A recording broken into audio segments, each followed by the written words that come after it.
Well, I have an important job as the Premier of British Columbia, and that's to speak out on issues that affect British Columbians.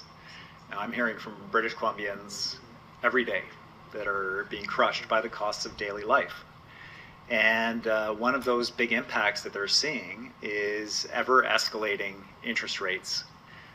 People who have a car loan, people who have a line of credit, people who have a mortgage, they're having they're in a variable rate mortgage or they're having to renew their mortgage. Businesses that are seeing increased borrowing costs from landlords passed on to them. Tenants that are seeing landlords facing increased financing costs, trying to pass those costs on to them in residential settings. I think it is critically important to go on the record as the Premier of British Columbia to point out to the Bank of Canada that Statistics Canada is saying that the biggest driver of inflation in our country right now is rising mortgage rates. It's rising mortgage costs. And to point out the reality that we see on the ground in British Columbia, that the biggest increasing costs many families face, aside from childcare, which we're talking about today, is housing.